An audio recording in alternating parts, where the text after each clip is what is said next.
Hey, it's Slate. How to connect the dots and spot patterns early on in relationships. So, one of the things I've noticed in my extensive relationships with not nice people, um, big red flags, certain things to spot. If someone has been married more than 3 times and all of their exes that they've ever had have been crazy, there's something wrong with them. But yet you never ever hear the side of the story where they take accountability. That's a red flag. um, if you go to public events or an event where you might be recognized and they wreck it, huge red flag.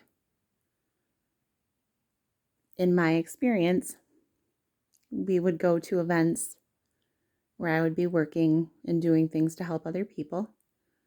And the biggest thing that they would do is they will try to get you behind closed doors so that they can project onto you and yell at you with their fears and insecurities and bring you down. Usually ends up in you crying or you apologizing for something you never did wrong and you're not really sure how you got there, but it happens.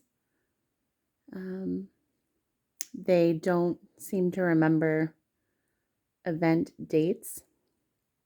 So they'll forget like family members' birthdays, especially if you're married. All of that responsibility usually falls onto the other person.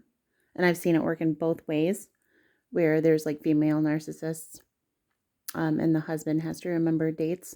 So it works both ways. So those are just some of them. If you ever call a narcissist, so in essence, you are calling a spade, generally they will explode into a fit of rage. If you were to try to call someone that is like normal, that, I mean, everyone has issues. We all have issues. But if you call someone that's not a narcissist, they're probably either A, going to not know what you're talking about, or B, you're just not calling a spade in essence. I've seen it go both ways too, where someone will be like, oh my gosh, they were such a narcissist. And you're like, yeah, no. You can usually spot the narcissist, the evil patterns, the judging of others harshly, the backstabbing and all of the things. It's usually easier to spot. And you can usually tell which party it comes from. Some narcissists are really good at hiding it. But again, if you call a spade, generally they're going to freak out on you and make you wish you hadn't. So those are just a few of the things to look out for early on in relationships. The best advice I could give you is to go within your gut, deep into your belly, where all of your emotions are stored, which is actually your intuition. And if something ever feels off, it is.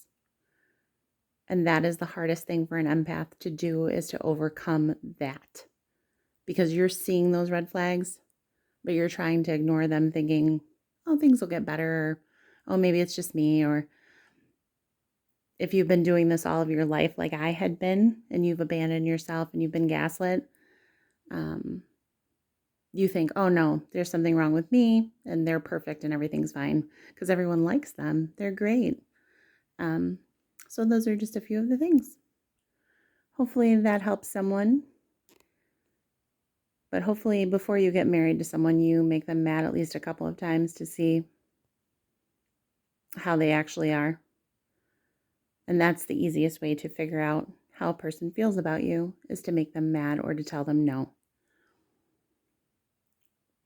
Even early on during the dating stages of someone, if you tell them no, or you set a boundary, or you make them upset, if they're a severe narcissist or they're abusive, they're going to explode into a big fit of rage. So that would be a good key indicator to please not marry them or have children with them if at all possible, because they'll just make everything worse on you and they'll weaponize it all. Yeah, those are the top few things. Love and light. Have a great day.